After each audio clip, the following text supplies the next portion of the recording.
Hey there, Eli coming at you again from the fish room of OSA Coventry, here today to show off one of my favorite families of fish for the beginner freshwater aquarium, and that is the live bearers. These are the poecilids. This includes things like guppies, mollies, platies, and swordtails. These are pretty ubiquitous aquarium fish in the hobby, especially for beginners. And some of these fish are actually native to Central and North America, which is kind of interesting. A lot of your swordtails and mollies actually are somewhat native fishes, especially in the Florida area. And many of these fishes, even mosquito fish and gambusia, are at least introduced in a lot of the range in the United States. But they are a very staple aquarium fish in the freshwater aquarium keeping hobby, and in my opinion, one of the most appropriate beginner-friendly fish for most of your aquariums. I have to the side of me here some beautiful blue Mickey Mouse platies. They're called this just because of that beautiful little pattern toward the tail that kind of resembles Mickey Mouse's head. But these are a fun little live-bearing fish, medium-sized fish, get about 2 inches long at max.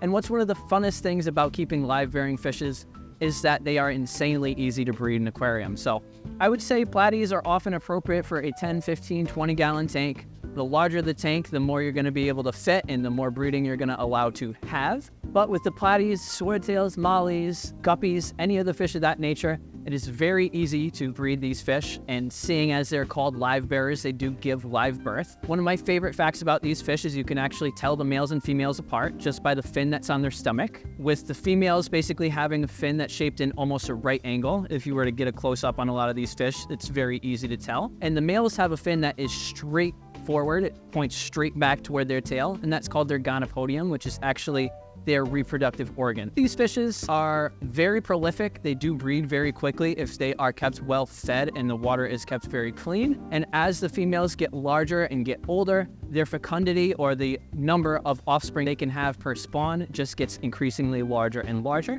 And generally, most of these species can breed on a monthly or bi-monthly basis. So it's really cool to be able to see that in the aquarium.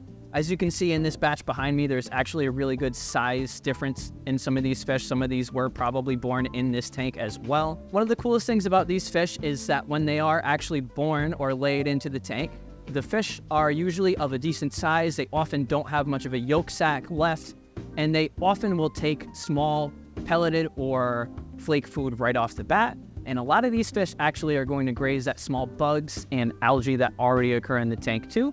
So the babies are really easy to raise.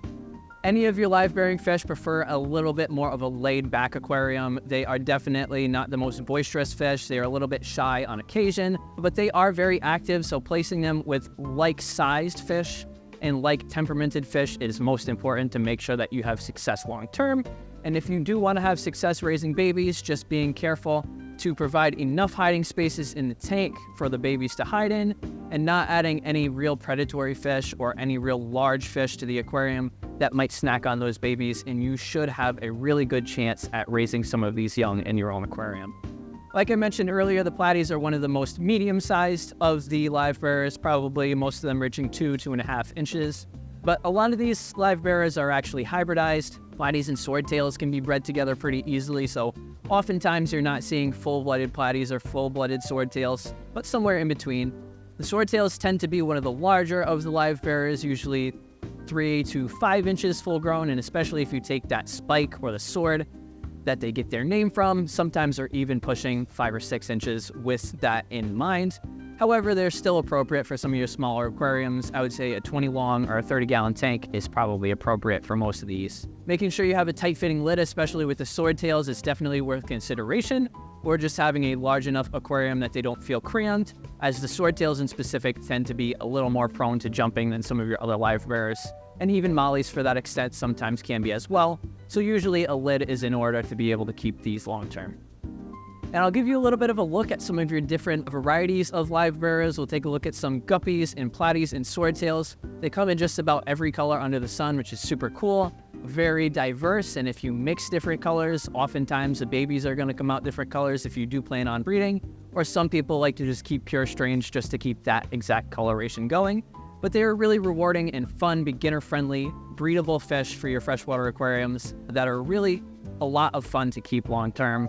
and it's fun to just watch those babies grow up to adults and kind of be able to trade them out or kind of breed for different traits down the road. So all in all, live bearers are one of the best beginner-friendly fish, especially if you want to get into breeding. Really fun for a smaller, peaceful community freshwater aquarium, and a great fish all around. As always, thank you guys for tuning in. Feel free to leave us questions, comments, suggestions in the comment section below. And as always, keep it fishy.